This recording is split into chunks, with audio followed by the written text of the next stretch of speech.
Então, vamos continuar aí os nossos estudos. Hoje nós vamos falar sobre o livro dos médiuns, que nós estamos estudando também. Nós passamos a primeira parte, que falava... Na primeira parte, o Allan Kardec, ele fala do método, né, que ele utilizou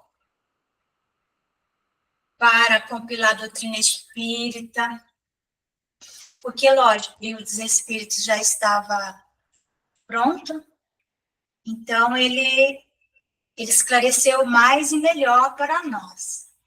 Também, ele rebate nessa primeira parte do livro dos médiuns, ele rebate todas as argumentações que foram criadas até aquele momento pelas pessoas contra o espiritismo. Então, ele é exaustivo. Foram criados, assim, inúmeros sistemas, que ele diz, né, para combater as ideias espíritas, muitos mesmos.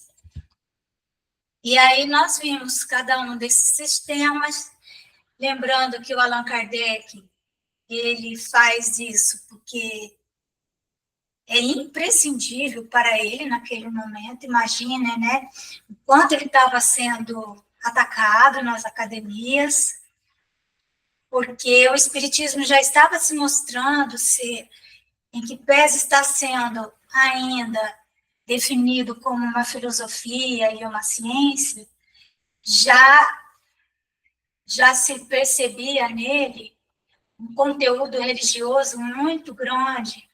Então, ele passou a ser fruto realmente de ataques, né? Porque estava muito em voga a ciência na época, na França.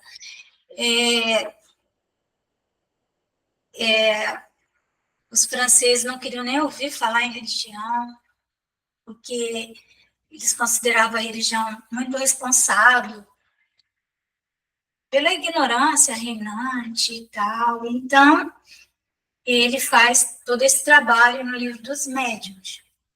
Na segunda parte, já ele começa a nos falar das manifestações espíritas. Então, aqui é o capítulo 1, porém, da segunda parte, da ação dos espíritos sobre a matéria. Como que os espíritos agem sobre a matéria? E aí, como eu falei para vocês, o livro dos médiuns, ele tem uma sequência muito estranha, né? Que, veja, nós estamos já na parte segunda, capítulo 1, e ele continua mantendo as mesmas numerações, né? Ele termina a parte lá na 51 e passa aqui para 52. Enfim, né? Uma forma de índice, assim, que eu sempre falo que é difícil de nós depois localizarmos o conteúdo. Mas, enfim, né? Então, ele começa agora a dizer o seguinte: lá nos sistemas, ele fala da visão da opinião materialista. E quando ele vai falar, então, da ação dos espíritos sobre a matéria, é evidente que ele tem que colocar de lado a opinião materialista, né? Certo? Então, essa opinião ele não vai trazer em conta. Então, ele diz o seguinte: posta de lado a opinião materialista, porque é condenada pela razão e pelos fatos, certo? Então, lá nos sistemas, ele já deu todos os argumentos mostrando que essa opinião, ela realmente, ela não se subordina à razão, de jeito nenhum, não se submete, né? E muito menos pelos fatos. Porque chega um momento que a opinião materialista, ela desaparece, acaba a matéria e ainda tem fatos a serem explicados. E então, né? Então, ele disse assim, colocar isso de lado, tudo se resume em saber se a alma, depois da morte, pode manifestar-se aos vivos. Certo? Então, aqui vai entrar as opiniões espiritualistas. Reduzida assim a sua expressão mais singela, a questão fica extraordinariamente desembaraçada, tirando o materialismo. Então, nós vamos vendo que o livro dos médiuns é um livro ainda de argumentos do Allan Kardec, certo? Caberia, antes de tudo, perguntar por que não poderiam seres inteligentes, que de certo modo vivem no nosso meio, se bem que invisíveis por natureza, atestar-nos de qualquer forma sua presença. Imagina, né? Nós não os estamos vendo, mas eles estão nos vendo.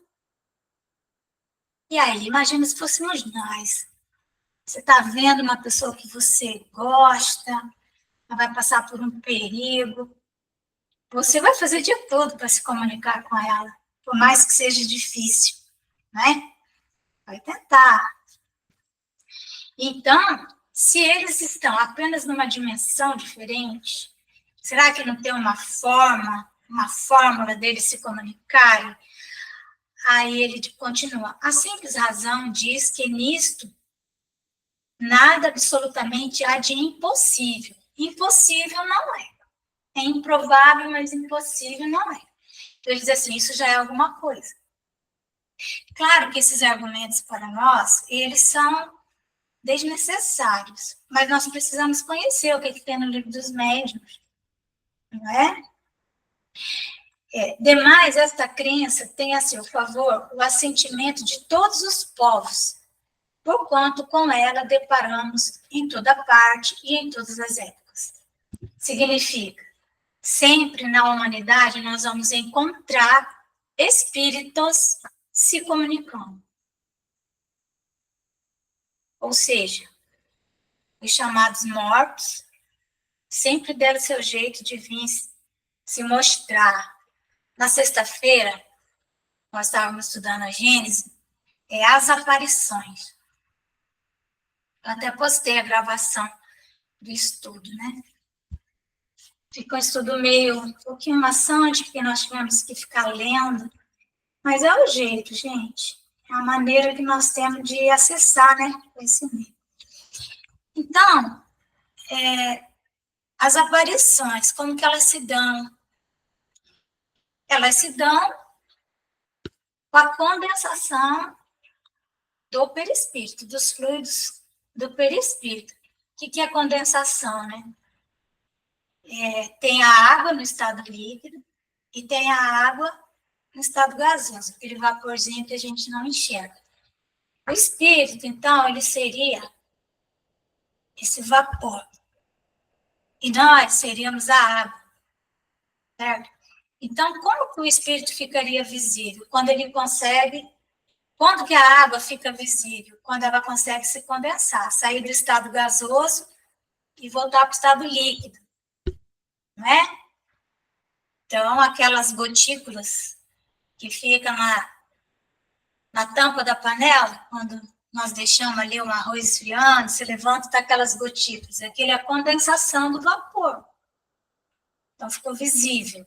É assim que o espírito aparece para nós, condensando o seu perispírito, né? Então, como em todas as épocas da humanidade há relatos de aparições, né?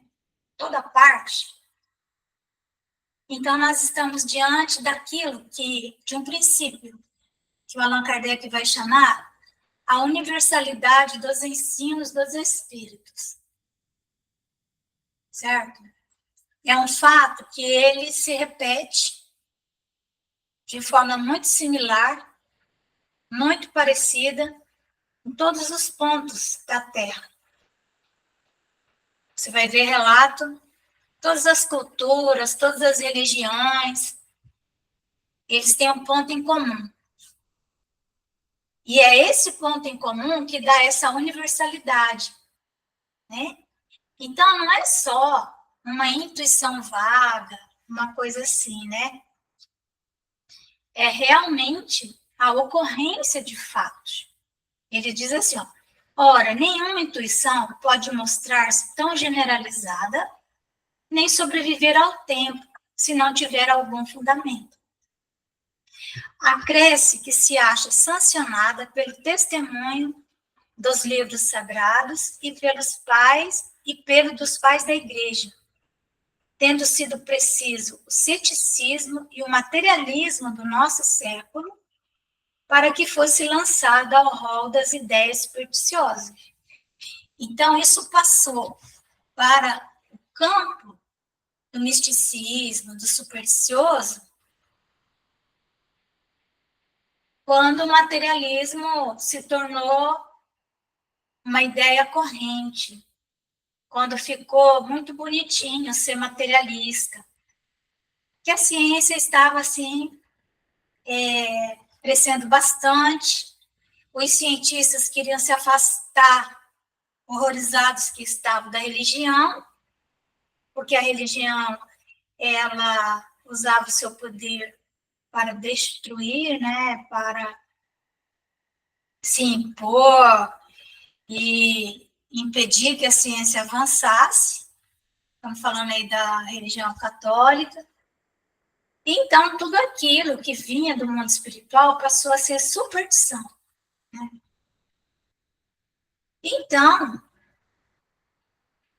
ele diz o seguinte, se nós hoje estamos em erro, os pais da igreja também estariam. Há relatos de aparições de santos, que a igreja vai chamar de milagres.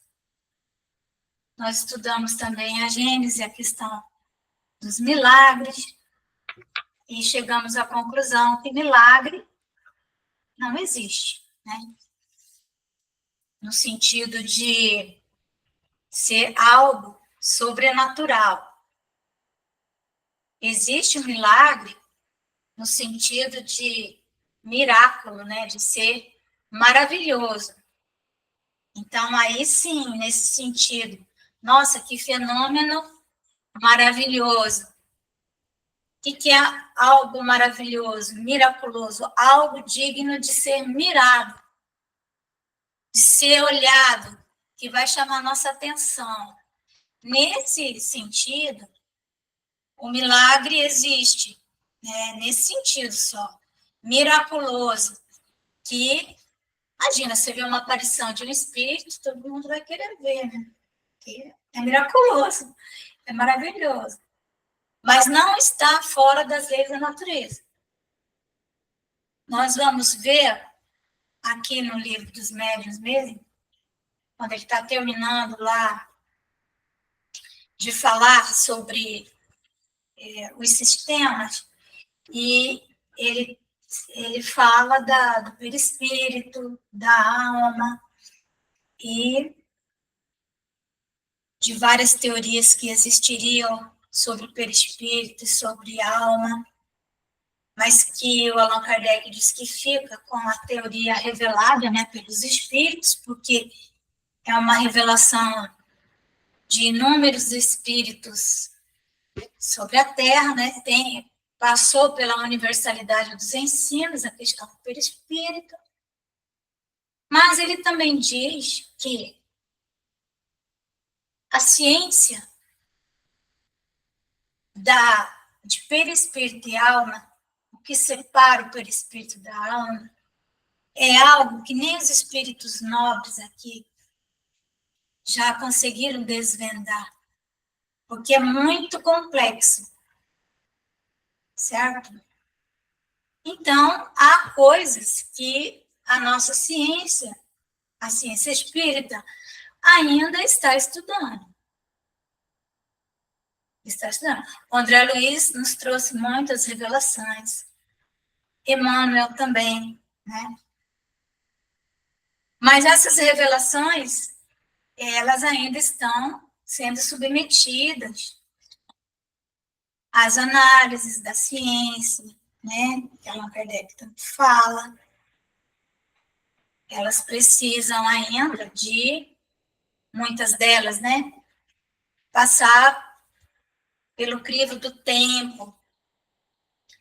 Mas muita coisa nós já, que está nos livros do André Luiz, já a ciência já confirmou, né? Então, mas com relação ao perispírito, realmente, o próprio Allan Kardec disse, o espírito Lamennais, ele fala que nem ele, Lamennais, pode afirmar com segurança essa relação perispírito-alma, certo? Para os espíritos que já saíram da faixa da Terra, né? Para nós ainda o perispírito é realmente uma matéria bem grosseira. Bom, então, o Allan Kardec continua, né? Falando sobre a questão da comunicação dos espíritos.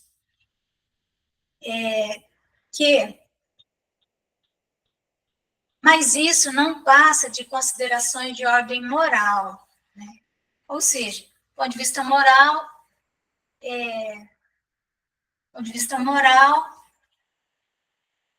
a possibilidade da comunicação, ela é real, né? Agora ele diz assim, porque ela vai ao encontro, não é bem encontro, ao encontro dessas mentes consideradas com grande autoridade intelecto-moral. Então, já que eles, os pais da igreja, né, as almas lá do cristianismo primitivo, tinham conhecimento dessa comunicação e falam isso, está em vários locais, e por que nós não, né? Mas isso é uma questão de analogia moral. Mas ele diz o seguinte, além disso, né, uma causa especialmente ha contribuído para fortalecer a dúvida numa época tão positiva como a nossa, em que toda a gente faz questão de se inteirar de tudo em que se quer saber, de tudo em que se quer saber o porquê e o como de todas as coisas. Essa causa é a ignorância da natureza dos espíritos e dos meios pelos quais se podem manifestar. Adquirindo conhecimento daquela natureza e desses meios, as manifestações nada mais apresentam de espantosas e entram no cômputo dos fatos naturais. A partir do momento que você conhece como que isso funciona, lembrando que há aspectos que nem os espíritos altamente, como a Mené, conhecem, mas aqui, no nosso terra-terra, no nosso dia a dia, né? A ideia que geralmente se faz dos espíritos torna, à primeira vista, incompreensível o fenômeno das manifestações. Como que eles conseguiriam se manifestar? Já que, o que são os espíritos? É uma coisa, assim, etérea. A igreja, como nós falamos, ela fracassou no sentido de pesquisar o mundo espiritual. Ficou aqui cuidando das coisas da terra, do dinheiro, do poder, né? E esqueceu de estudar lá, ou muitas coisas que a igreja sabe, ela não passou para o povo, né? Então, o que acontece? A ideia que o fiel tem, comumente, é que a pessoa morre, mas como que ela fica? Qual a forma dela? E é interessante, né, que a pessoa, quando ela aparece na forma que ela tinha. Mas seria muito fácil começar a observar os fenômenos, a estudar, mesmo antes do espiritismo, não é? Bastava querer, mas eles não queriam. Então, pelo fato de não haver esse conhecimento, ninguém sabia como que poderia se dar essa comunicação, né? Quer ver, olha? Como estas, né, as comunicações, não podem dar-se, se não exercendo o espírito ação sobre a matéria, os que julgam que a ideia de espírito implica a de ausência completa de tudo que seja matéria, perguntam, com certa aparência de razão, como pode ele obrar materialmente? Então, o que eu sempre falo, gente, a pessoa, o corpo morreu, certo? Mas não acabou a matéria. Morre o corpo, é uma matéria densa, mas desprende desse corpo um outro corpo, que é o perispírito, que é denso também, é uma matéria, mais sutil que o corpo, mas é uma matéria, certo? E é através desse corpo que ele obra materialmente, né? O que ele age sobre a matéria. Então, quando nós falamos que depois da morte, nós vamos para o mundo espiritual, nós temos que ter essa consciência que o mundo espiritual verdadeiro mesmo, é onde estão os espíritos puros, onde não existe mais a matéria, que nós não sabemos nada a respeito disso, certo? Mas que aqui, não, aqui nós continuamos tendo um corpo fluídico, certo? Que é o perispírito. É muito importante entendermos isso, né? Ora, aí o erro, pois que o espírito não é uma abstração, é um ser definido, limitado e circunscrito. Claro que ele está falando do espírito revestido de um corpo. O espírito encarnado no corpo constitui a alma. Quando falamos alma, é o espírito que está encarnado no corpo. Quando o deixa por ocasião da morte, a morte de quem? O corpo. Não sai dele despido de todo o envoltório. Todos nos dizem que conservam a forma humana e, com efeito, quando nos aparecem, trazem as que lhes conhecíamos. Então, por isso que, quando nós falamos desencarnação, né, desencarnação, o termo desencarnação aparece pouquinho nas obras. Assim, no Livro dos Espíritos, acho que ele aparece uma vez, mas é quando ele está falando justamente do desprendimento, sabe, da matéria, para fazer bem essa separação, assim, da morte do corpo, né, e desse desligamento desse outro corpo, do corpo físico, do corpo de carne, sabe? Então,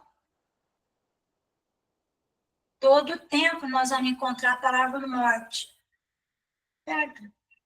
Uma outra vez, desencarnação, que acabou ficando. Todo mundo fala desencarnação, né, agora. Mas não é necessariamente. Morreu, não necessariamente desencarnou. Né? Todos nos dizem que conserva a forma humana. Então, o Ivone. Márcia, acho que é a terceira vez que eu ouço esse termo. Morreu e não desencarnou. Morreu e não necessariamente desencarnou. Eu não consigo entender. Então, se você olha, se pegar o Livro dos Espíritos, aparece que uma ou duas vezes, acho que uma vez só a palavra desencarnação. E justamente quando, e não são os espíritos, é um texto do Allan Kardec, eu tive cuidado de olhar, que é o Allan Kardec falando, e é quando ele está falando justamente ocorrendo a desencarnação, ela significa um processo. A morte é um fenômeno, né? Então, veja, o corpo morre, mas o perispírito não se desliga imediatamente do corpo, certo? Nem das coisas materiais. Esse desligamento, esse passamento, que nós também vimos na hora de domingo passado, o passamento, acho que foi domingo, não sei. É ali que o Kardec fala também rapidamente, usa a palavra desencarnação em algum momento, mas sempre se referindo a esse desligamento, que ele é lento, ele não é simultâneo. Então, por exemplo, a pessoa morre, aí o médico fala, ó, ocorrência da morte. É dia tal, tal hora, tantos minutos, entendeu? Morreu.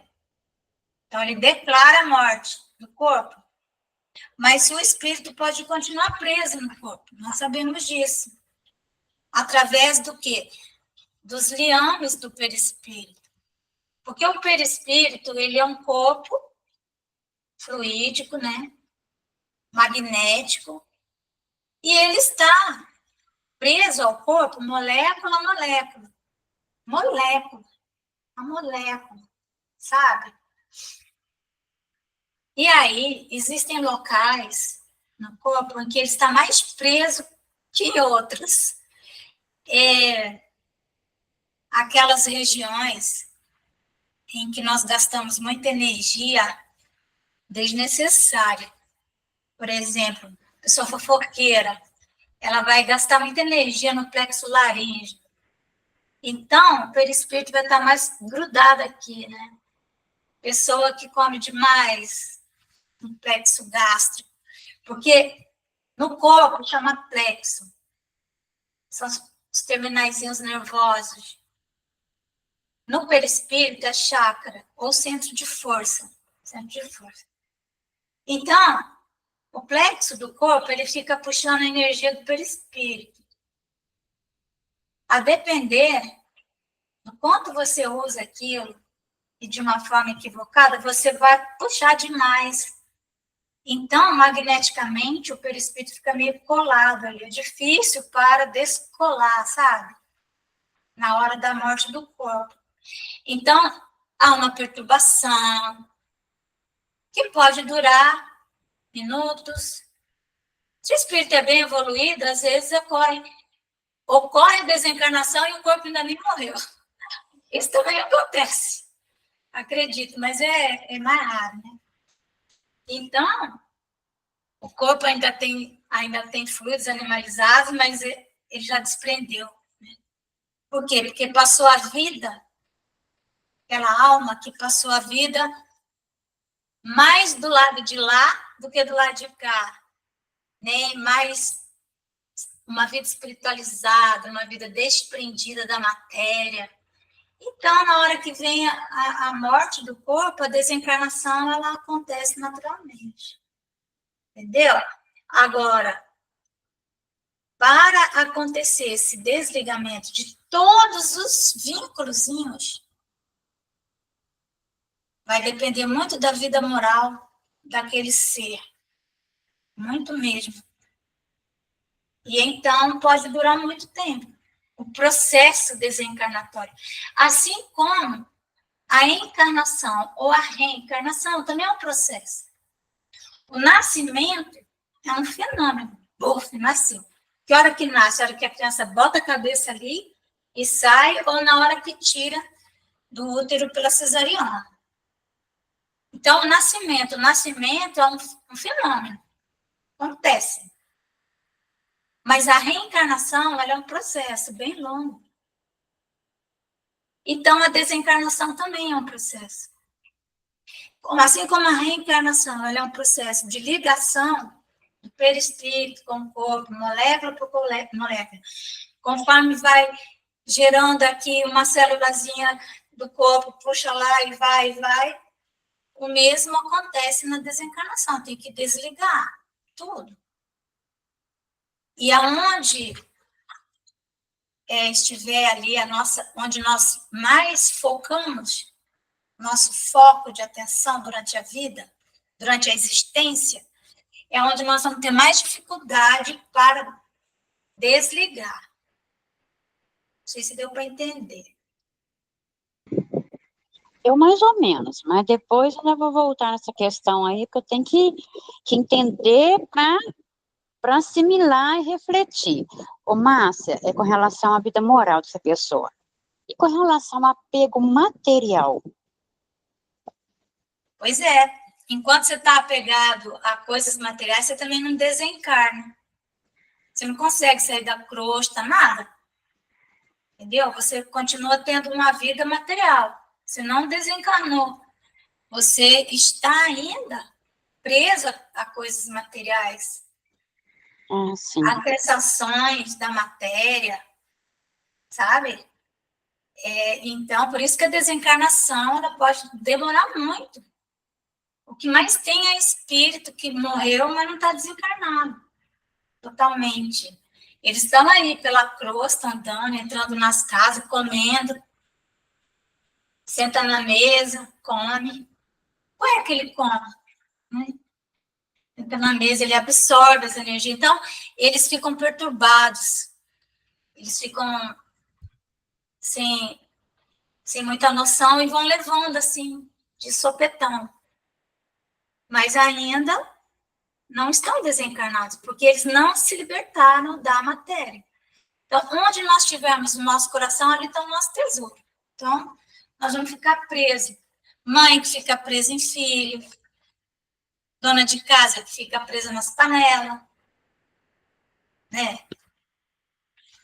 No fogão, nas coisas dela. E aí não consegue. Alguém vai usar a panela dela com raiva. Não é assim? Eu, hein? Tá grudado em panela? Da onde? Jesus. Fica grudado em panela. Claro que não é grudada assim, mas ela fica presa ali, aquele ambiente.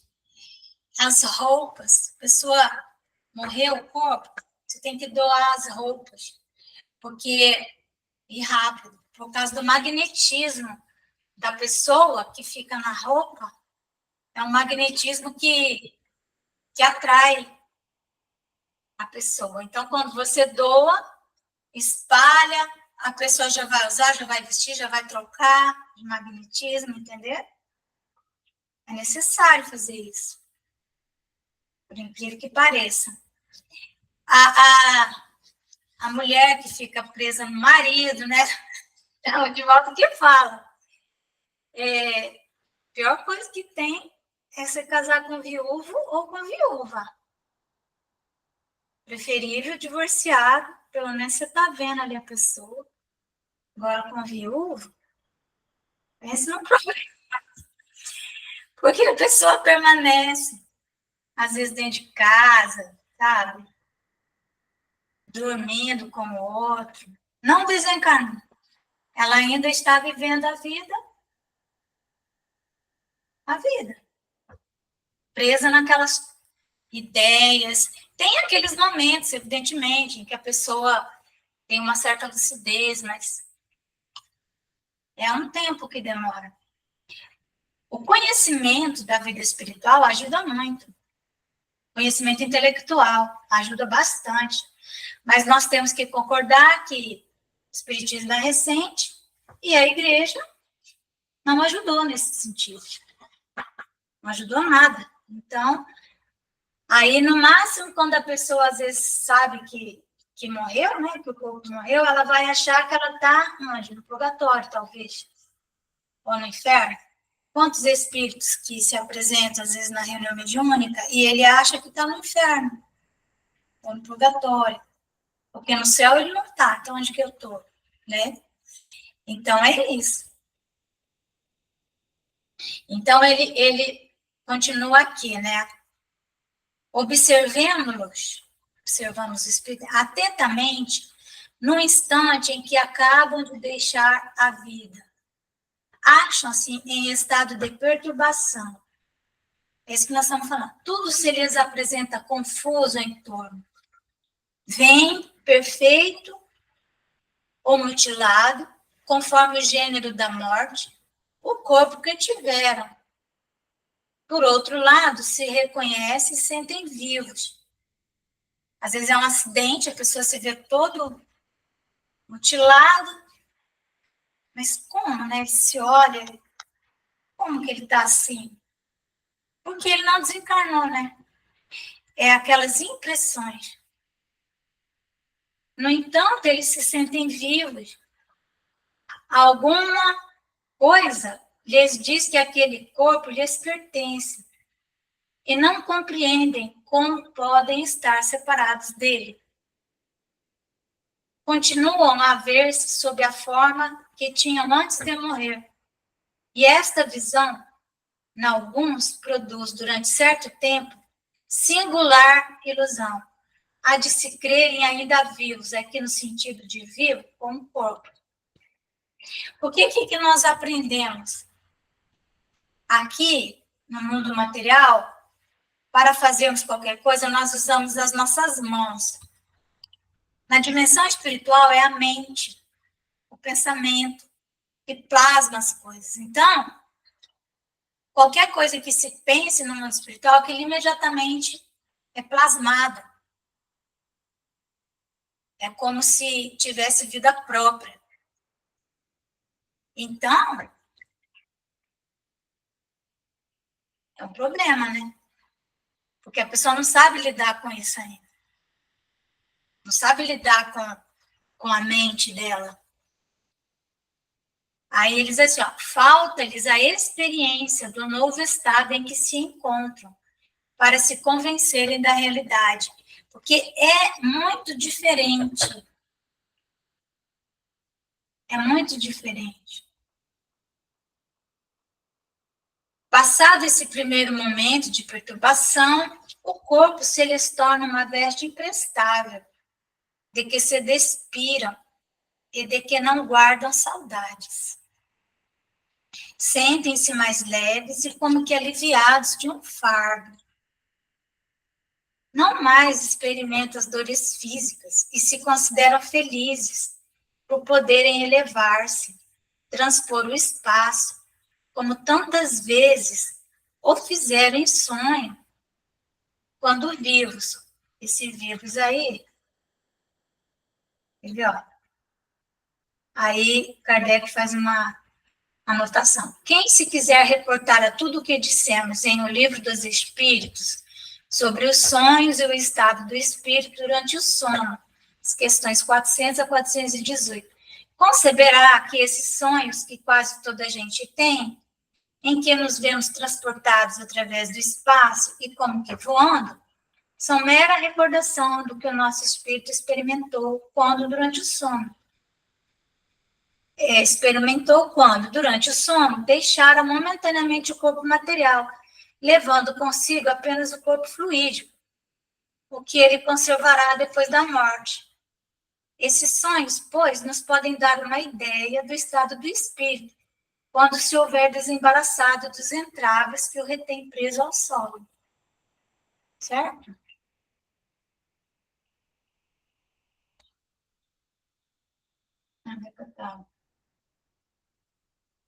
Então,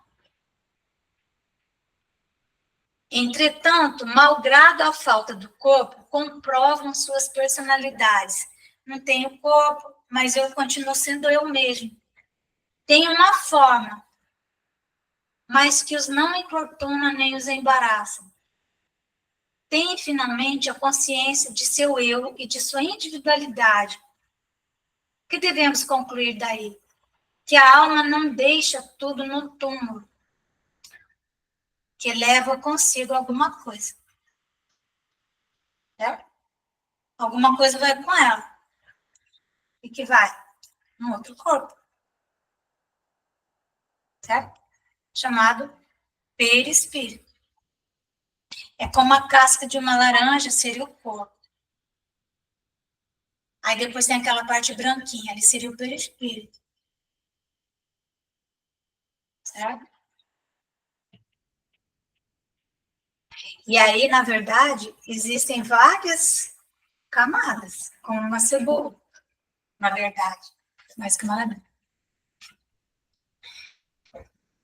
Numerosas observações e fatos irrecusáveis de que mais tarde falaremos levaram à consequência de que há no homem 3 componentes. Primeiro, a alma ou espírito, princípio inteligente, onde tem sua sede o senso moral. Então, o senso moral, ele está no princípio inteligente. 2, o corpo, invólucro grosseiro, material, de que ele se revestiu temporariamente em cumprimento de certos desígnios providenciários. Corpo. Terceiro, o perispírito, envoltório fluídico, semimaterial. Semimaterial, ou seja, ele tem matéria, que serve de ligação entre a alma e o corpo. Porque a alma não pode estar solta. Ela tem que ter algum envoltório. Né? E esse perispírito, gente, ele vai se tornando cada vez mais leve, mais fluídico, certo? Cada vez vai ficando mais difícil para o perispírito plasmar o corpo de carne. Sabia? Cada vez vai ficando mais difícil. Ele vai ficando tão sutil. Então, o que é a morte? A morte é a destruição, ou antes, a desagregação do envoltório grosseiro, do invólucro que a alma abandona. Ou seja, o corpo.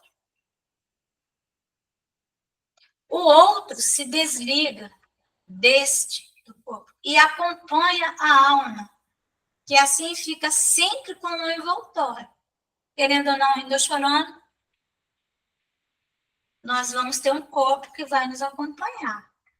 Este último, ainda que fluídico, etéreo, vaporoso, a vapor. Por isso que, sexta-feira, falando das aparições, elas são o quê? Vaporosas. O espírito, quando ele aparece, não aparece nítido. É um vaporzinho, assim, um pedaço só, normalmente o rosto até a barriga, normalmente o abdômen é coberto com um lençol. Por isso que quando nós vemos, assim, nos desenhos, que aparecem os fantasmas, eles estão sempre cobertos de um lençol. Já viram isso? Né? Fantasminha, camarada. Sempre coberto de um lençol, alguma coisa cobrindo. Por que isso? Porque é muito difícil condensar cabelo, sabe? Então, é mais fácil eles colocar tipo um pano assim. E é por isso que durante sempre que a pessoa aparece de branco, porque branco é uma cor mais fácil. Por exemplo, à noite, o espírito aparecer de branco é mais fácil do que se tiver de preto. Mas isso aí é porque é mais fácil condensar e ver. Né? Por isso também que quando a gente fica com medo, que está sozinho em casa, a gente não acende a luz, com a luz acesa, aquele vaporzinho fica mais difícil de ser visto. Mais fácil de ver no escuro. Entenderam? Não é assim? Todas as histórias que contam é assim. Então, o perispírito ele é fluídico, etéreo, vaporoso, invisível para nós em seu estado normal. Não deixa de ser matéria. Portanto, é matéria. Ou seja, a nossa evolução espiritual continua ainda se dando na matéria, mesmo havendo a morte do corpo.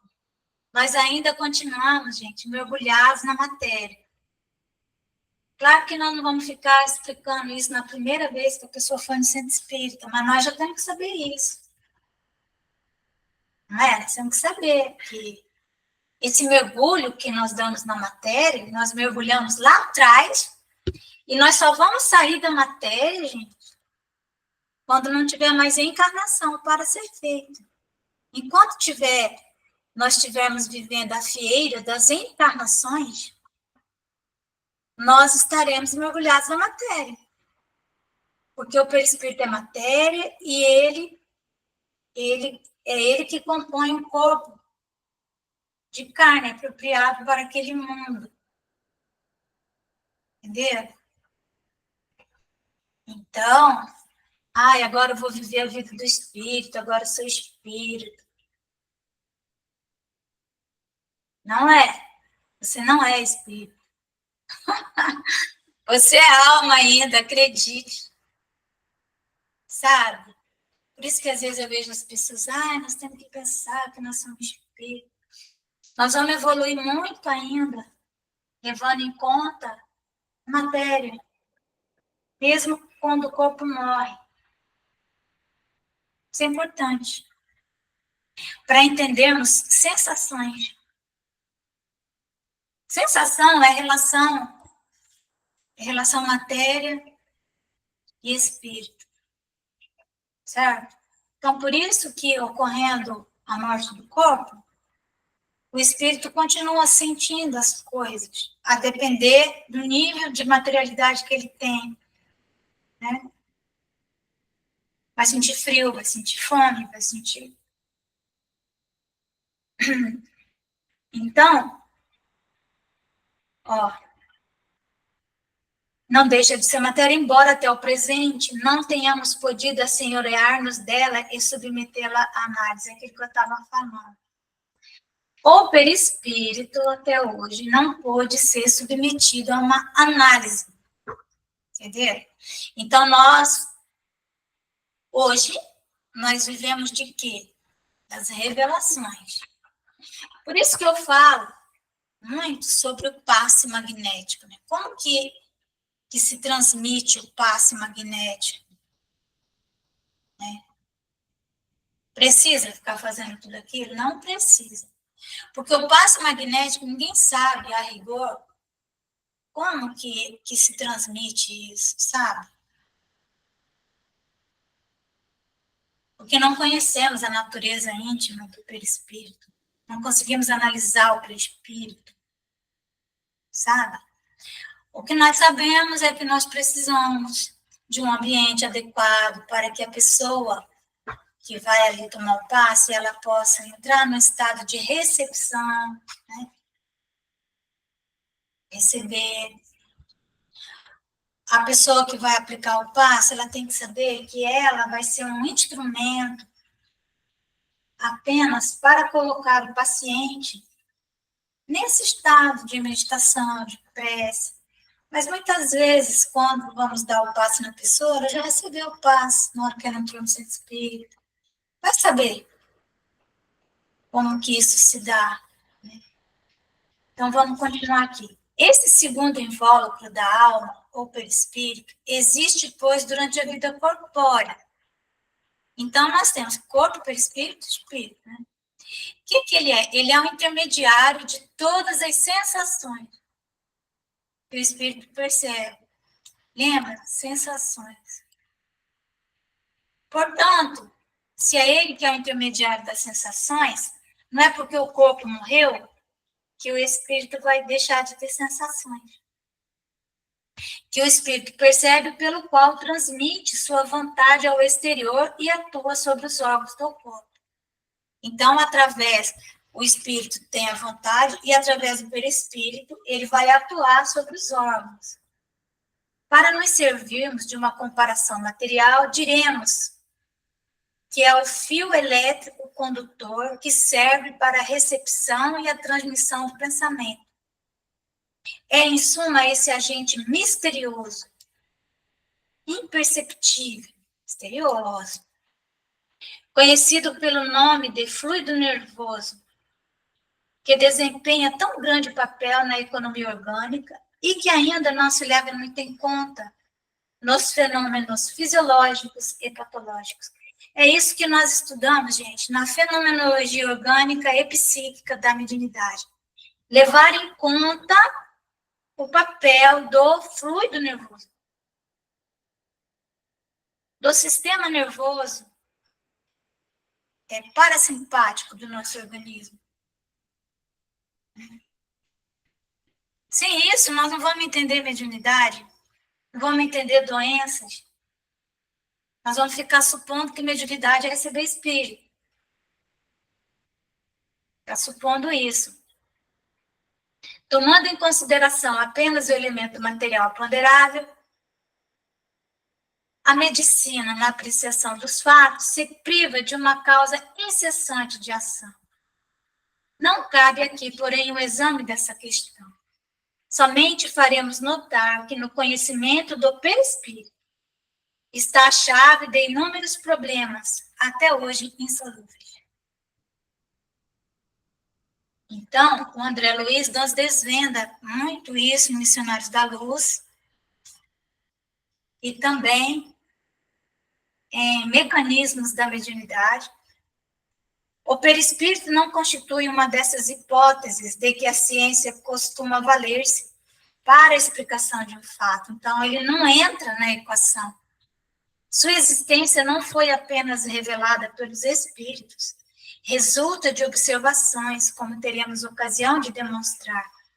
Por ora, e por não nos anteciparmos no tocante aos fatos que havemos de relatar, limitar-nos-emos a dizer que, quer durante a sua união com o corpo, quer depois de separar-se deste, a alma nunca está desligada do seu perispírito. Portanto, não existe mundo puramente espiritual para a nossa faixa de evolução. Não existe. Certo? Não existe. Para a nossa faixa de evolução, não. Certo? Mundo espiritual, que são os espíritos, né? Está lá no livro dos Espíritos. Quando nós vamos ver qual é a definição de espíritos, são seres incorpóreos, ou seja, sem corpo, que povoam o universo fora do mundo material, fora dos mundos materiais. Então, aí ele está falando de espírito puro. E não os corpóreos. Mas quando o nosso corpo morre, nós continuamos sendo seres corpóreos. Entendeu? Parágrafo.